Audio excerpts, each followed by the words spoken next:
Гледате вестите на Сител. Во студиото со вас Иван Кузмановски. Добро вечер, ви благодарам што сте со нас. По неколку дена намалување, здравствените власти бележат нов раст на бројот на болни во Гостивар. Бројот на болни се следи од 14 јули, а пикот со најголем број на ново пријавени случаи бил на 18 јули, ден по јавната објава на случајот. Иако беше најавено дека до денеска ќе добијат техничка вода, гостиварци се уште се снаоѓаат како знаат и умеат. Во меѓувреме, пумпите од станицата во Вруток се отстранети, а нема ниту обезбедување на локацијата. На терен беше Зоран Јаневски.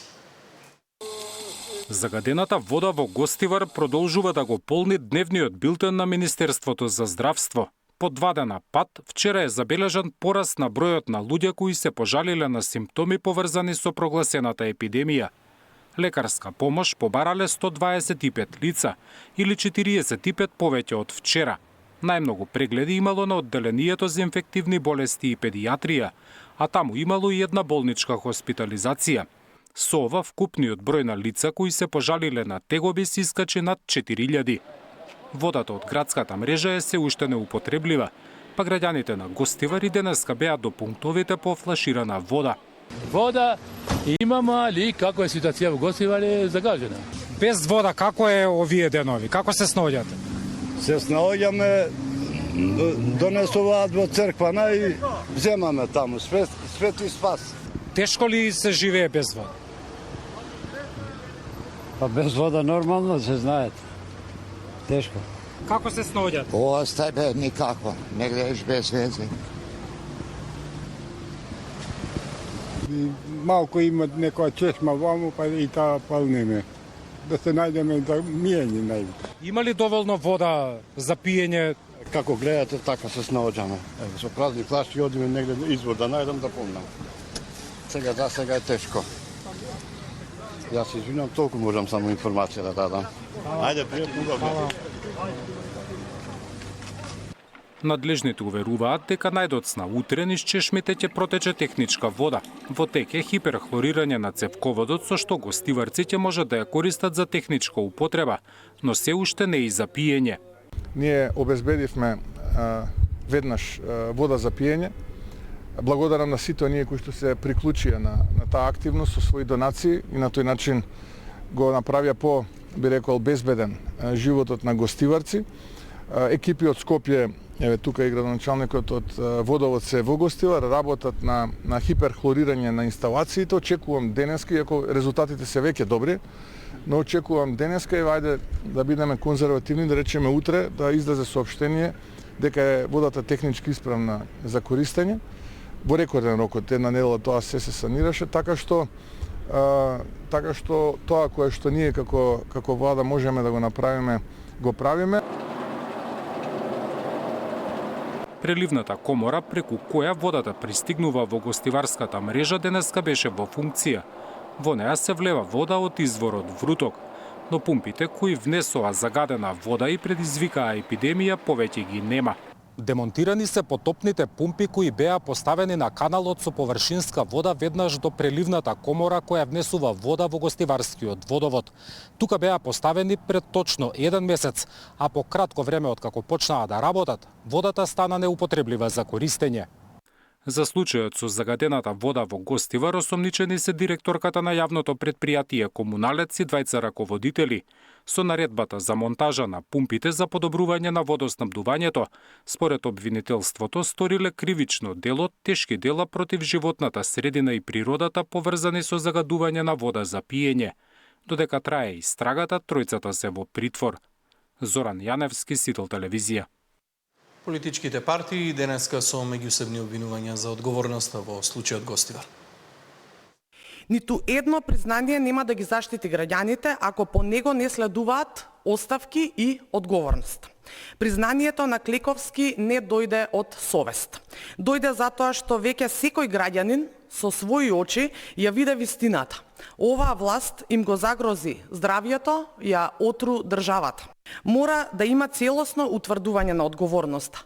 Оставки од Клековски, Андоновска, Миланов и итни контроли и анализи на квалитетот на водата во целата држава. Скандалот во Гостивар, каде токму тие со нивните партиски другари од ДУИ и Арбен Таравали се локална власт, наместо да ги погледнат своите редови и конкретно сега да побараат одговорност од градоначалникот, тие шират лаги и делат лекции.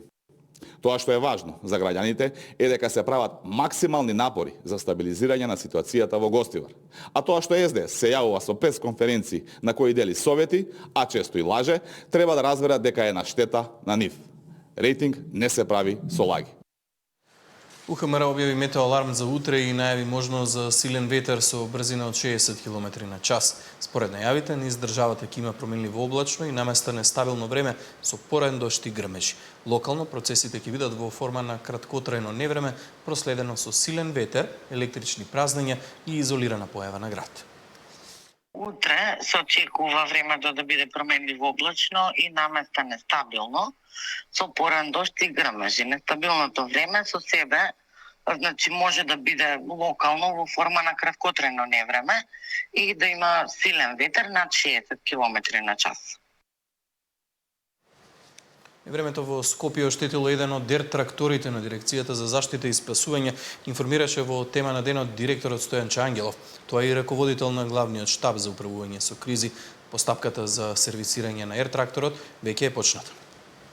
Жал, имам една лоша вест, не времето кој што го зафати Скопје пред неколку дена, го оштети едниот ер-трактор. Едноставно силниот ветер ги има најверојатно подигнато и ги има извртено во место. Ги нема превртено да ги истумба, но ги мрдал и при тоа дошло до оштетување на едниот ер-трактор. Штетата можеби не е многу голема, но тој сега е вон функција. Итно стапивме во контакт со фирмата која што е задолжена за сервис на ер-тракторите, фирмата Титан, која што е изворедно сериозна фирма, и побаравме условно речено преку ред најбрзо што може да испратат овде механичари, бидејќи јас очекувам дека и нашите механичари ќе може да се справат со овој предизвик, но правилата во воздухопловството се многу строги и налага да дојде прво нивна екипа овде, така што во наредните денови третиот ер-трактор ќе го немаме на располагање. Но имаме на располагање и два полициски хеликоптери и еден армиски хеликоптер, со тоа што мојот фокус како раководител на главниот штаб за управување со кризи ова лето ќе биде ставен на условно речено пешадијата, бидејќи пожарите сепак без луѓе на земја не може да бидат изгаснати. Зголемената цена на нафтата на берзите е сигурна најава дека утре ќе следува ново зголемување на цената на горивата. Регулаторната комисија за енергетика утре треба да ја објави и новата цена на парното, која ќе важи од 1 август. Според очекувањата и овие сметки ќе растат. Од утре нови повисоки цени на горивата. Барел сурова нафта од типот Брент на светските берзи се движи околу $96, што е главен индикатор за раст на цените во земјава. Откако во понеделникот на вонредна седница се намали акцизите за бензините за 1 динар, а за дизелот за 2 динари, премиерот Мицкоски вели дека состојбата постојано се следи, а владата е подготвена да интервенира во секој момент. Ние се уште остануваме земја која што е со убедливо најниски цени во регионот кога станува збор за бензините и за дизел горивото. Се разбира дека следиме и ќе реагираме онака како што до сега реагиравме. Граѓаните треба да бидат спокојни. Ние и понатаму ќе продолжиме да бидеме држава со најниска цена на бензините и дизел горивото, иако тоа е берзански производ, ќе повторам, не е производ кој што зависи од тоа дали е некој подобар или полош предприемач или подобар или полош политичар, туку е берзански производ, сите купуваме од исто место, но за разлика од земјите во регионот ние имаме убедливо најниски цени и таа политика ќе продолжиме да ја водиме во периодот што следи, се разбира, ќе промптно ќе реагираме ако е потребно. Покрај можното намалување на ДДВ-то за горивата, владата разгледува и пакет антикризни мерки, кои би биле таргетирани кон одредени групи граѓани, но и укинување на ДДВ-то за храната. Претходната мерка со намалување само на акцизите, државната каса ја чинеше над 24 милиони евра. Изминатите 2 недели дизелот поскапе за повеќе од 10 динари, а бензините за 5 динари. Опозицијата со денови критикува дека владата не превзема ништо за заштита на стандардот на граѓаните. Бараат итни мерки бидејќи поскапите горива значат и повисоки цени на сите останати производи. Покрај за горивата, регулаторната комисија утре на седница ќе ја одреди новата цена на парното, која ќе важи од 1 август. Војната на Блискиот Исток и блокираниот Ормудски теснец низ кој поминува течниот природен газ се очекува да ги зголеми и сметките за грејење. Диспина Тодоровска, Сител телевизија. Царениците во Грција утре 27 јули ќе штрajкуваат, а границите ќе бидат затворени вкупно 4 часа, од 5 до 9 часот по македонско време, односно од 6 до 10 часот по грчко. Сите гранични премини ќе бидат затворени.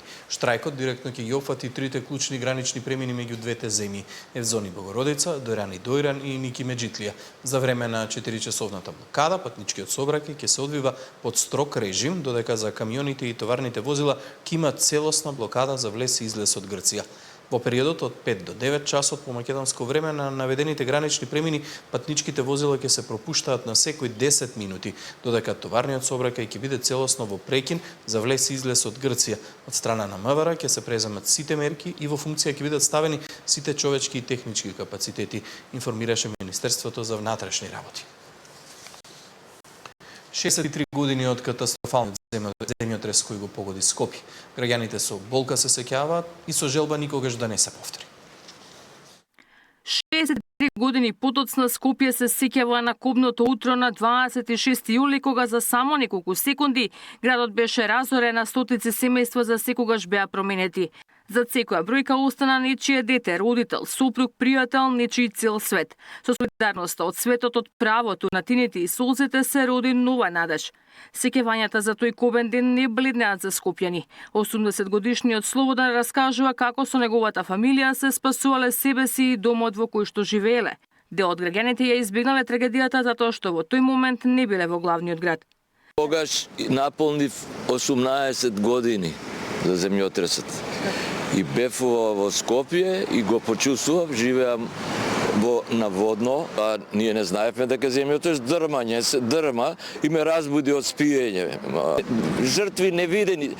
Едино, пошто беше време за годишни одмори, тие луѓе што не беа во становите, што беа негде отидени или Охрид, или Струга, или Дојран, или не знам каде на море, тие се спасија. Друго све погина. Имаше со страшни последици и по животот, и материјални, и секакви. Да не се повтори никогаш. Скопје денеска се развива секојдневно во модерен град, задоволен е градоначалникот Ѓорѓиевски, кој денот го помина во увид на градежните работи на Клучката кај Момин поток. Скопје е град кој што има континуитет, кој што е град на солидарноста, во кој што многу луѓе помогнале во минатото, но сметам дека денес се гради со посилен интензитет од било кога во минатото.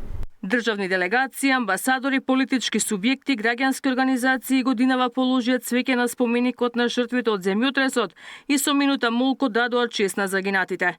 На тој 26 јули во 5 часот и 17 минути земјотресот со јачина од 6,1 степен според Рихтер одзеде 1070 животи. 3000 беа повредени, над 16.000 домови целосно уништени, а 200.000 луѓе останаа без кров над глава. Часовникот на старата скопска железничка станица, кој немо го покажува времето на трагедијата, може би го преживеа земјотресот, но минутната стрелка беше оштетена од неодамнешното невреме и ветришта кои го зафатија Скопје. Ивана Соколовиќ најдова, Сител телевизија.